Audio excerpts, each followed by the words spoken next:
A lot of the reasons why people are failing with their fitness is because of what they're eating.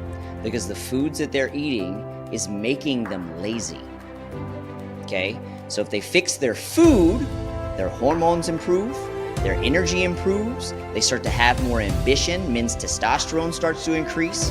So then they have more energy and ambition to get in the gym, to wake up early, right? When you're eating cleaner, your sleep is better. So you sleep deeper and wake up feeling more restful and more energetic.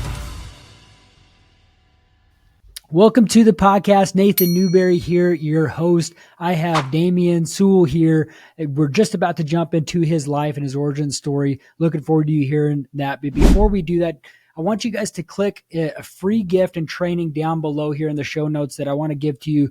Because if you're a coach or someone that's wanting to build an audience and authority online, there's some specific things around how to market, how to sell your products and services online and build a brand. And that's what I want to teach down below. So if you are someone that's wanting to start or scale their audience, check that training down below. It's going to be super helpful and a good gift for you. Daymond, as we're diving in here to the podcast, I want to ask you a question that I ask everybody, but what is high performance? What does that look like? How does that spell out into your life? So I have a really simple mantra when it comes to high performance, and it's DTFW. If you've read my book, you know exactly what that means. And that basically means do the fucking work. Because everything that everybody is looking for is on the other side of disciplining yourself to do the work, right? Everything that everybody wants is literally on the other side of what most people are avoiding or procrastinating, right? So when it comes to you being able to perform, to have high performance, you need to do the fucking work on yourself, on many, many areas, right? So the journey of success in any area, whether it's fitness or whether it's finances or whether it's in business, it all stems from your own personal growth. So a lot of that DTFW is on yourself. Mm-hmm. So many people know you on a different thing. You have a bigger following online, but some of the things that I want you to fill in the gaps with, but you were in the military. You've been doing fitness coaching for over a decade. You're an author. You're an influencer. 2 decades. Like, dude, I mean, tell us a little bit about what you do and how you help serve people right now. So as of right now, I primarily focus on, and I've coached men and women, but I specialize in getting men who are business owners, executives, investors. I basically specialize in getting them shredded, right? Yeah. That's my step-by-step plan, right? So if you're a dude, you make a decent amount of money, you can afford my services. I teach you step-by-step how to get shredded. So it's really, really simple. I've got it down to hacks. Yeah. All you got to do is just follow it, start to finish. Yeah. So, well, let me ask you at the very beginning of this, where did this origin story begin for you? Because you weren't always disciplined. Man. You weren't always, married and had an online influence. Where did this all begin? So our audience. That is actually a fantastic question. So how far back do you want to go? Because there's lots of pivotal moments in my entire lifetime on how we got here. So let's start where it really began. Let's bring the DeLorean here. And it really began from, I am actually raised by a single mother raising 2 kids working at Walmart, right? I'm 100% fatherless, right? Never had a father, never heard from him, never got a card, never nothing, 100% fatherless my entire life, right? So I grew up really, really poor. And that's really at the root of why I hustle so hard and why I work so hard. That's actually where it comes from. Because when I was growing up, I basically, and I remember this day to the day, I remember this moment because I was so embarrassed because when I was a kid, we were so poor because I lived in the hood. We were so poor that we were on food stamps, right? Which I think today they call it EBT or something like that. But back in the day, it was, we had food stamps, that little money that you can only buy food with. Yeah. So I grew up on food stamps, and my mom sent me to the store one day. I'm 10, 12 years old. And she sent me to the store to go get some milk or something from the store. And I remember I used to be so embarrassed to go to the store to have to pay with food stamps and not cash, right? I used to be so embarrassed and I was so mad. And what I would do is when I would go to the store, we had this little convenience store next to where we lived, and I would literally wait in the store until nobody else was in there. And then as soon as it would clear out, I'd run to the counter and I'd slam the food stamps on the counter, right? And then I wouldn't even ask for change. I'm like, keep change. And then I'd run out the door because I didn't want anybody to see that I was so poor that I was having to pay with food stamps, right? So one day I did that, got some milk. I'm walking back to the house and because we lived in some apartments at the time. And I'm walking through the parking lot and I'm angry, right? I'm like, can't believe I got to do this. And then I'm like, you know what? I'm going to do whatever it takes to be successful. I refuse to be broke when I'm an adult, right? And I literally at that moment right there, I made this commitment. Like, I am going to do whatever it takes to make sure that my children never have to experience that type of life, that type of embarrassment of their life. I think I was 12 when that happened. Wow. And so, the whole story of like me growing up fatherless, when you grow up without a father and a male, role model, I mean, if you really look at the data, let's look at the data. Okay. Kids that are raised by single moms typically end up in 3 places, right? Drug addicts, in prison, or dead. That's pretty much where they end up. Okay. Single moms will raise the worst children. Now, my mom did an incredible job, love her to death, respect her to death, but the data proves it that kids that are actually raised by fathers only, like single fathers, have the same outcome as a 2-parent home. Now, ideally, you want a 2-parent home, right? But let me get there you go. But if the relationship isn't working, right? There's a divorce, there's a split, kids should go live with dad, right? Now, my situation's way different. I was actually raised by a single mom for a reason that was completely different than most people's reason, right? We're not going to discuss that here. But that whole experience made me learn how to, what I would refer to these days as like self-teach, right? Like I didn't have a dad to teach me anything. So what I would do is I would look at the people who were the best, right, in sports, right? When I was growing up learning how to play sports, I'd look at the dude who was the best and I'd pay attention to how he moved, how he ran, his mechanics, and I would look at like what he does in certain situations, and then I would practice it. Yeah. And I would mimic it. And I would teach myself these things, right? So I've literally my entire life since the time that I was really small have always I developed this really great skill of self-teaching. So what I would do is anytime I needed to learn something is I'd go buy a book, take a course, read something, do something, go look at somebody, follow somebody who is great at that, and then just duplicate, mimic what they did, and then try to improve upon that. So it's really, really great skill that I developed, like, growing up without a father in my life, and I've just applied it. Now I'm about to be 46, and I've been doing this my entire life. So when it comes to, so for that aspect of it, I'm actually grateful that I had that experience, because had I not, I probably wouldn't have learned this skill to where I actually have such a keen ability to self-teach. Yeah. Right. And, then what got you into the military then? So here's what happened. So growing up, I didn't have any guidance. So it was like, I didn't really know what I wanted to do with my life, but I knew I didn't want to go to school. Okay. I hated school. All right. And the only reason I even went to school was because I just want to play sports and I wanted to be around girls. That was the only reason I showed up to school. If it wasn't for those 2 things, I wasn't going to school, bro. Okay. Like I would have dropped out. I would have been your typical, single mother statistic, right? I would have dropped out of school, right? Yeah. And but if it wasn't for sports and girls, I would have never shown up. But I hated school, but I didn't know what I wanted to do afterwards yet, because I didn't have any guidance. I didn't have anywhere to, no one to say, hey, this is what you could do. And I grow up, my whole family is just a bunch of employees. Nobody's business owners. Nobody's rich. Like, what are they going to teach me? So I had no clue what I wanted to do, but I knew for sure I wanted to get the hell out of Texas, because I grew up in Texas, right? South side of Houston. And so my grandfather was a retired Marine. My uncle was in the Marine Corps as well too. And my uncle was like my big brother.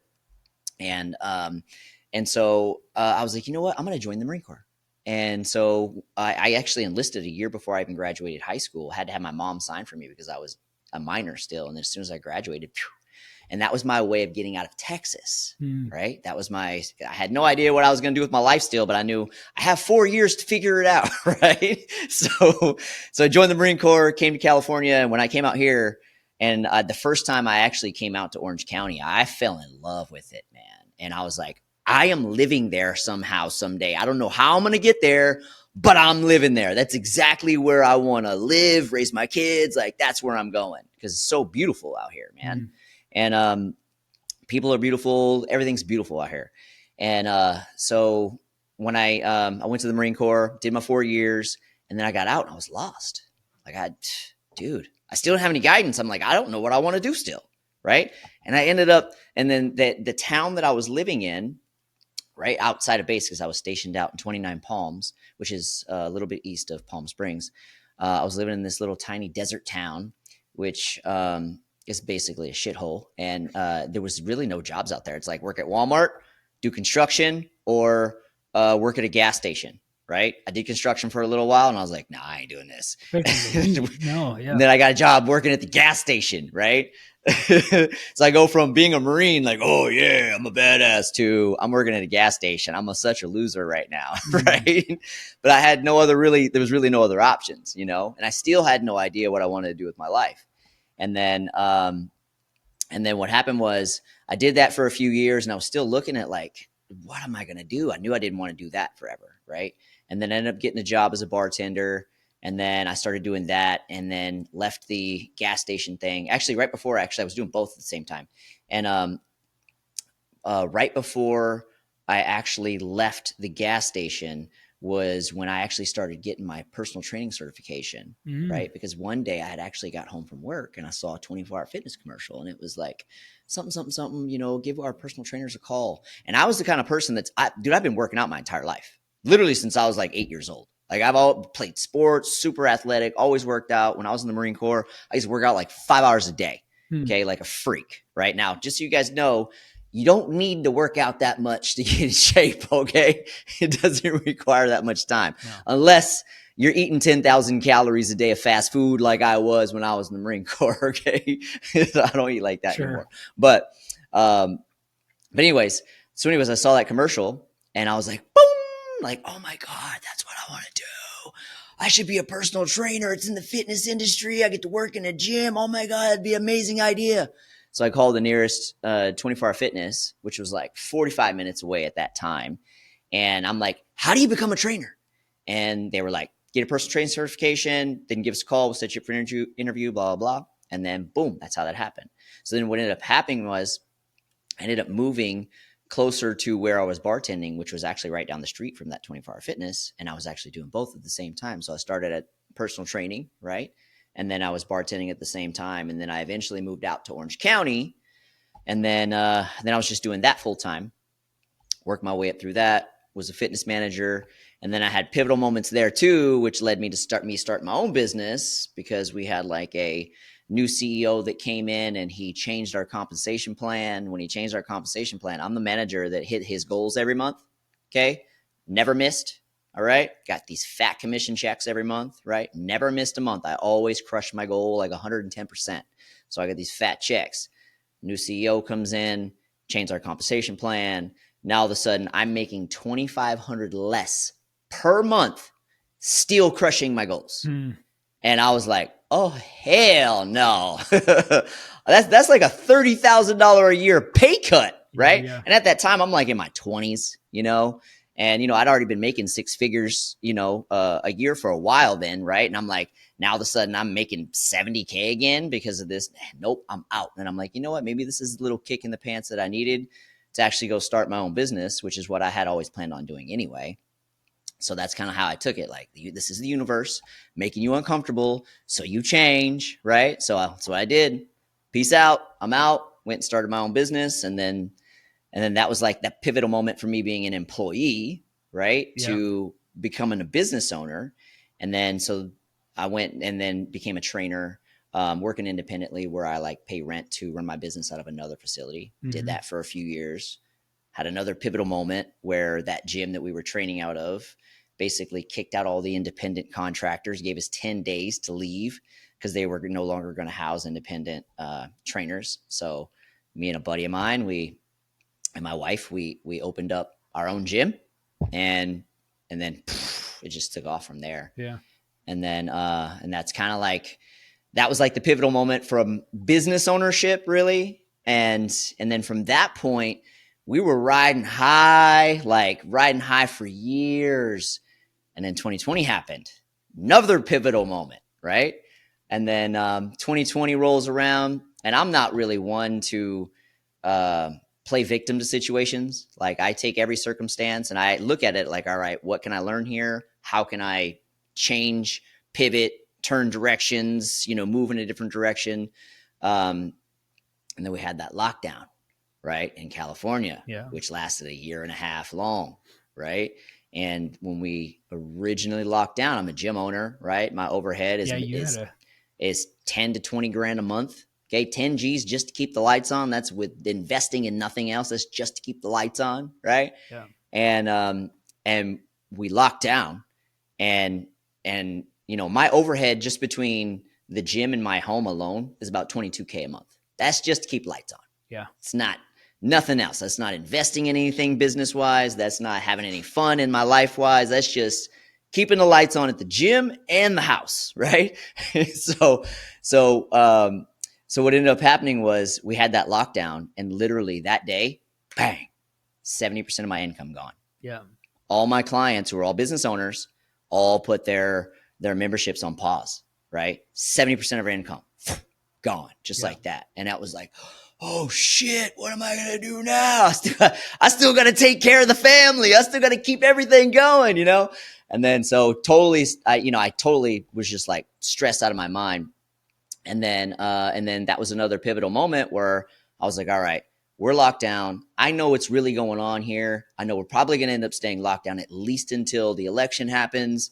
And I'm like, I'm going to have to change gears and switch in a completely different direction. So I'm like, all right, we're probably going to be locked down for a while, but Texas and Florida are open.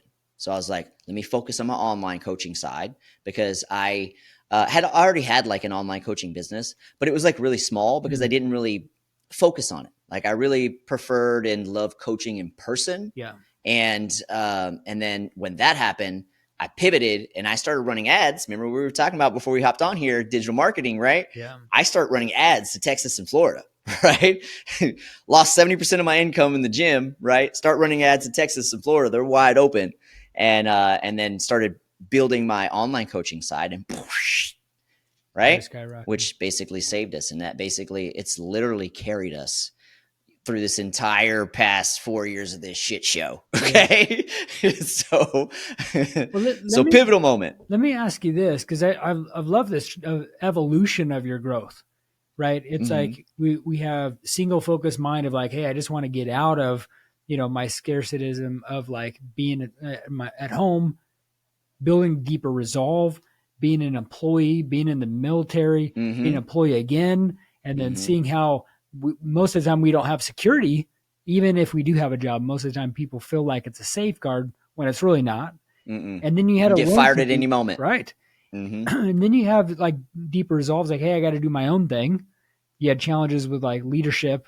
You had partnerships. Now you're a business owner. You're realizing, hey, there's a lot more overhead and challenges there. And then you had COVID hit. Like there's an evolution of growth that I think people stall out at certain points. Yeah. Right. Like you can even see people with this, even when they're like, hey, I'm not overweight now, but you're just still not fit. Right. There's plateaus that people have. Talk about this mindset. Was this your wife pushing you? Was this you pushing yourself? No, it's all me. Coming from? Like, why? All me. Why have this tenacity? And here's a lot of it stems from the there's a few things. Okay, it all stems from how I grew up. Right, like growing up so poor. When you experience what it's like to be like that, right? It's kind of like for somebody who's been like really fat and then they get really fit. They're never going back to being fat. Yeah. Right. Because it's two totally different worlds. Yeah. Right. And when I was a kid, because I always analyze everything and I always look at like why things are the way they are, why people are the way they are, how certain situations come about. And when I was a kid, this is another one of those skills I developed when I was young, is I learned how to analyze things. And one of the things that I noticed that was a common denominator in literally all the people living in poverty, okay? All of them, they all had one thing in common, right? And that was they all play victim. Yep. 100,000%. play victim. It's never their fault. They lack emotional intelligence, and all they do is blame, point fingers, but they never actually look at themselves on why they ended up where they are. The decisions that they're making on a daily, weekly basis that is keeping them in that position, right? So because I have like now this peeve of like, who told you that? Was that a coach? Was that a book you read? No, I just learned that on my own. Like I just picked it up. Like I started noticing a trend because I was used to ask myself the question. I'm like, why are all these people poor? Because people are we're our worst enemy. People lie to each other and themselves more than ever. Of like, hey, I'm not fat, I'm okay, or I'm looking okay. Like, there's a deep resolve of ownership that you had of like, hey, excuses or not, I'm still not the way. Yeah, I'm not going to play this game. Like I refuse to be them is basically what I was thinking. Like I refuse to be them. Yeah. Right. So I noticed like, all right, why are they that way? They play victim. Did the right. military? All right. So I'm not going to play victim. Did the military help with some of these disciplines at all? Oh, absolutely. 1,000%. Yeah, that actually, I would say that that's probably one of the reasons why I have such a big edge over most people is that because I was an infantry Marine, like not just a Marine, infantry Marine, okay? Like you're the hardest of the hard, okay? like the level of discipline that you have to develop just to survive 4 years as an infantry Marine is like on a whole nother level that most people will never, ever experience in their lives, right? And I've always been the kind of person that's always tried to improve myself anyway. But when I was in the Marine Corps, I had this commanding officer that one day he was speaking to us and he's like, you know what, Marines, one thing that I want to teach you that is something about life that you need to make sure you apply every day and for the rest of your life is you need to constantly seek self-improvement. And that was something that I had already been doing. I just never had like a name for it, and then whenever he said that, I'm like, oh, it spoke to me. And I'm like, I've been doing this my whole life, like been just for myself, and then whenever I heard that, it just stuck I still to this day live like that. And I literally do like 1 to 3 hours of personal development every day. Yeah. Courses, books, reading, podcasts. I mean, I'm constantly devouring information, constantly trying to learn more, constantly trying to refine my skills, constantly trying to get better in every single area of my life, from business to my marriage, to my parenting, to my finances, my credit, my business credit, like everything. I'm always trying to just make everything better. Right. So, and a lot of that comes from, the way that I grew up. Right. That's a big driving factor because I refuse to be poor. So that's really what it comes down to. I refuse to be poor. Yeah. I've been making, because I made my first 6 figures when I was in my 20s. Right. And I've never made less than that ever. Right. And so I've made millions over the years, but like in my 20s, I was making 6 figures a long time ago. Right. So people aren't even making that today. Like the average dude today makes like $60K a year. Yeah. Right. Wild. They're like, that's like poverty, bro. That's poor. Like you can't have a life, making $60K a year. I mean, that's no way, bro. Let me ask you this question about some mindset, because fitness is the best way to get in mental shape. That is the cornerstone. That is the cornerstone of it. Let's that is where it about all that, begins. Because you did this growing up in sports, right? You're in the military; they force it, right? You don't get an option there. It's forced, and it creates some strong disciplines, and then threshold of like pain levels and stages. Like the way I think of it is like the worries and strains you had in junior high. It doesn't even compare to when you're on your own, right? But it was world crushing or super challenging. It's because you grew in maturity and you get thick skin, and so like business does that, fitness does that quite a bit, where you get into the mentals. Talk about some of that. You're talking with someone that's maybe out of shape, or someone that's been dedicated to say, hey, I got to really take 2025 to a whole nother level. What type of mindset do you need to have, and what kind of focus? So I have a simple mantra, okay?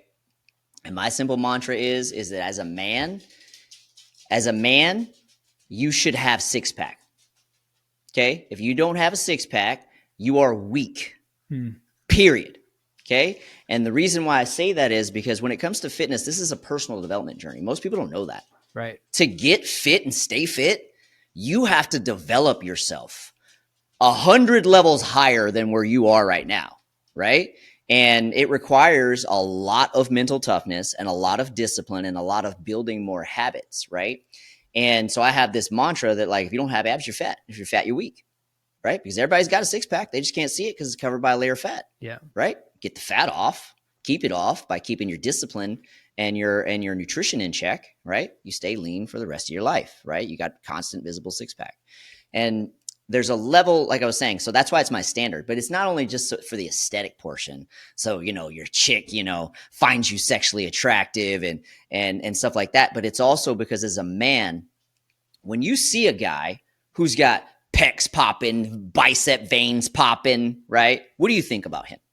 Instantly, what do you think? Yeah, disciplined, focused, dedicated. Exactly. Yep. Exactly. Now, is that somebody that you trust to do business with? Was that somebody that you're going to trust to invest in, to maybe help you out with something you need in your business, right? Is that somebody that you think women are going to be sexually attracted to, right?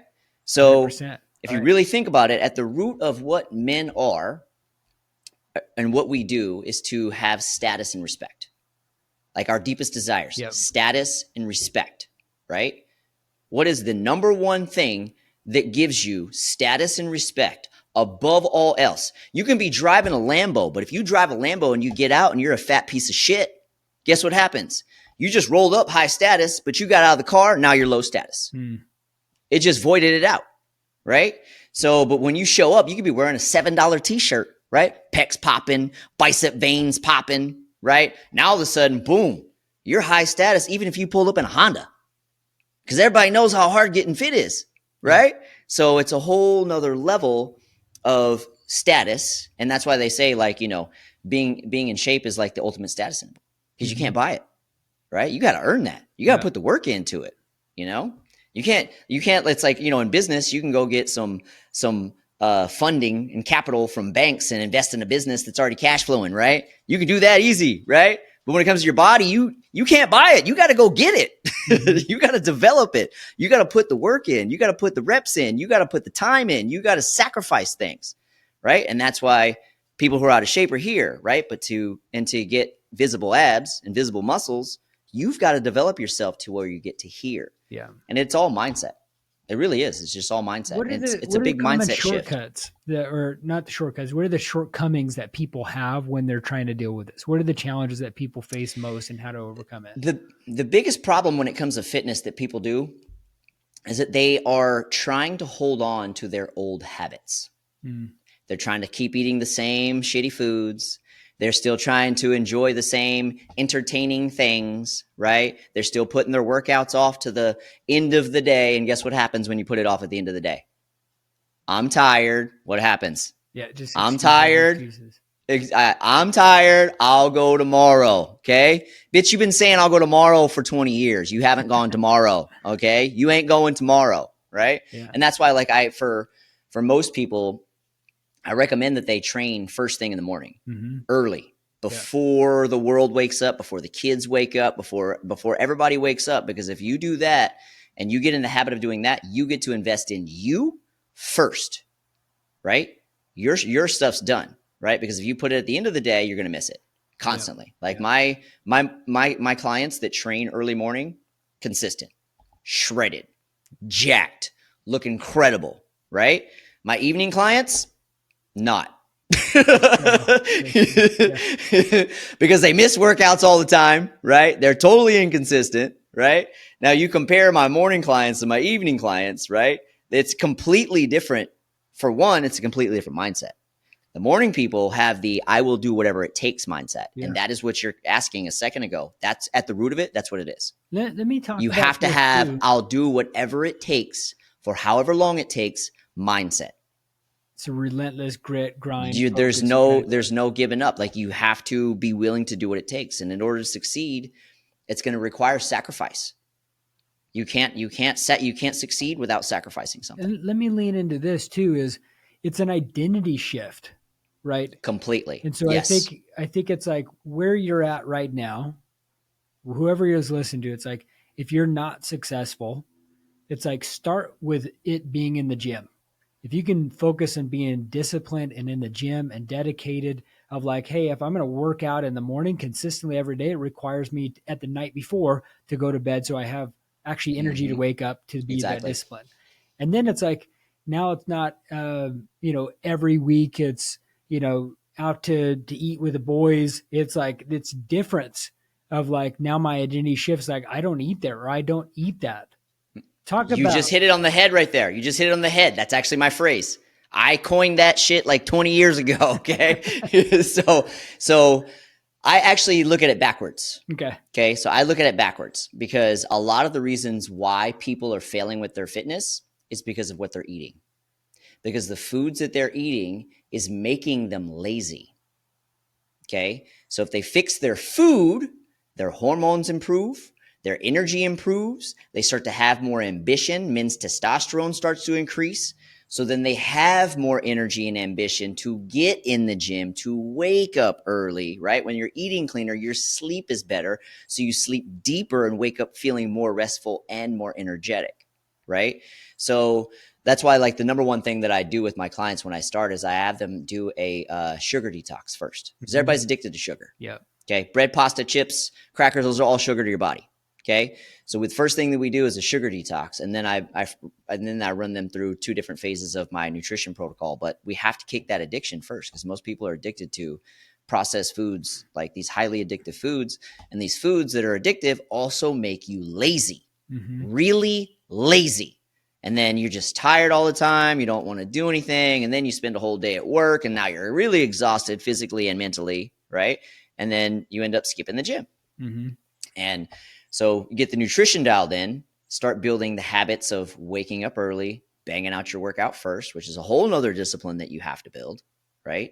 And the thing is, when you start to develop these little disciplines and you have these little small daily wins, they stack. They do. Right? So 100%. It's like, I like to call it like, and you think of it like this, right? You set your alarm for 4 a.m., you did it, you got up, boom, you just started your morning with a win. Right? Now you went to the gym, boom, you did your workout. You got 2 wins already. 2 wins and you haven't even started your day, right? Now you're already riding on a high. You're feeling good. You got your endorphins. You already got everything going on. Now you're eating clean throughout the day. Boom. Now you got 3 wins, right? Now you got 3 wins going. Now you got all this energy. You're feeling all good. How do you think you're going to show up at work? You're going to show up like a superstar, right? And it all came from you winning against yourself at 4 a.m., right? And because you're going to have more days that you don't want to do it than days that you will. I guarantee 100%. You that. Even I do. I got about a good 3 days a week. I don't want to fucking go. But guess what? I drive my ass to the fucking gym anyway, right? Because now it's a habit, which is the other secret sauce, okay? You have to focus on building habits, right? Just like in business, there are certain daily habits that you need to execute in order to succeed, right? Right? Fitness is the same way. You got to focus on building fitness habits. And once it's a habit, and which takes on average a minimum of 66 days straight, okay? So if you plan on working out, first thing in the morning every single day, you got to do it for 66 days straight before it becomes an ingrained habit. And once it is, it's easy. Yeah. It's easy to stay on track. It's just as normal as it becomes a part of you, your identity. Totally. Yeah. Totally. Yeah. And exactly. And that just becomes who you are. And like you said a minute ago, when it comes to how you're eating, when you're talking about how you say, I don't eat that, that's actually one of the things that I teach my people is you have to adopt that mindset. And it's part of your identity as well, too. I don't eat these things anymore. Right. The old me ate that. Right. And the old me was fat and miserable. And I don't like the old me. So I don't eat that shit anymore, right? And that's the mindset shift that you have to have. You have to be like, I don't eat that, right? I eat this stuff because this is what makes me look good, makes me feel good, right? I think that's the hardest part is the habits that anchors in the new behavior and the identity that you're trying to create for yourself. And talk about this too is like when someone starts a new habit, you feel awful. Like you think of it, for instance, like if I'm getting off of coffee, like you're going to feel awful for a little bit because your body is detoxing. You're forcing the good habit to replace the bad habit. And just because it feels bad at that moment doesn't mean that you're doing a bad thing. It gets easier with repetition. Yes. So in the beginning, when it comes to building new habits, you have to force it. Consciously force it. So, and like I was saying a minute ago, you're going to have many moments where you don't want to do it. You don't want to eat clean. You don't want to track your food. You don't want to get up in the morning. You don't want to. And those are the moments that you have to recognize. I have to do this because if I'm going to build these habits, I've got to be consistent. Yeah. So I speak to myself in a very blunt and direct way. It's kind of how I speak to my clients too. But like when I usually wake up way before my alarm goes off. So I have my alarm set at 4 a.m. That's in case I oversleep. That's oversleeping to me. Okay. I normally wake up around 3:30 naturally. And as soon as my eyes open and I see the clock says 3:30, first thought that pops in my head, get the fuck up. You got shit to do. Literally the first phrase my mind says, literally, get the fuck up. You got shit to do. Yeah. And then boom, feet hit the floor. I'm gone. Yeah. So, and everybody's self-talk is different, right? I'm more direct with myself, but that's also how I talk to my clients too, right? But you have to force yourself to do the things that need to be done, which is why when we talked about in the beginning, when I said DTFW, right? Do the fucking work because you're not going to want to do it, but you have to do it. There's no way around it. Like the life that you want is found on the other side of doing all the shit you are avoiding, doing all the shit you're procrastinating on. You have to do the fucking work. There is no other way. Like you can't be Kobe Bryant without putting in the 8 hours of working out every single day for 20 years, right? Like you can't be the Jerry Rice without working out 3 or 4 times a day for decades to become Jerry Rice, right? Like you ain't going to be great until you put in those reps, just like with podcasting, right? Like with podcasting, when you start getting 1,000 episodes in, you're going to be rocking and rolling, right? Because you got the reps in. That's right. Right? So you got the systems down. And that's fitness. That's right. Got to put the reps in. Got to get the systems down, right? Just like in business, to become successful in business, what do you have to have? Systems. There's a particular way that you do pop, pop, pop, pop, pop, pop. Yep. Fitness is the same way. Got to do pop, pop, pop, pop, pop every day. You do that pop, pop, pop, pop, pop every day. Guess what? In about 2 months, 4 months, 6 months, you're shredded. You got abs, depending on where you started from, right? And that's basically how it works. But it all stems from your mindset. And your mindset is developed through forcing yourself to do the hard shit. So that's the only way you're going to get better is forcing yourself to do it. And the thing is discipline. It's kind of like one of those things where the more that the stronger your discipline is, it's just like working on a muscle, right? The more you lift, the stronger you get. That's right. The more you implement the discipline and execute your daily tasks and daily things that you need to do, the easier it gets, right? And then it becomes a habit. And then once it's a habit, dude, you're smooth sailing because once it's a habit, it just becomes a part of your normal daily routine. And once it's a part of your normal daily routine, boom, it's just part of your life. I think everybody's motivated now. Go work out. But how can people connect with you further, man, and follow along your journey? Because you're an author too. Yeah. People need to know about your book and where to find it. Yeah, I'm the author of the book, The Shredded Executive. That one right now, I did actually have paperback versions of that, but now it's only ebook version. I just did a 2021 or 2024 update because I wrote the original one 10 years ago. So we've evolved how we do things over the past 10 years and made them even better.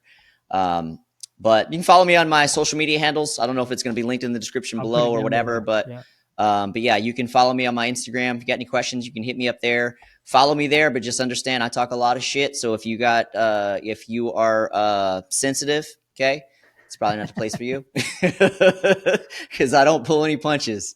I drop hardcore facts. There you go. Well, I appreciate you being on the show. Everybody, thank you for listening to the next episode here. And subscribe, like, connect with us. If you want more training about how to grow an audience, make sure to grab that down in the show notes too. And we'll see you on the next episode.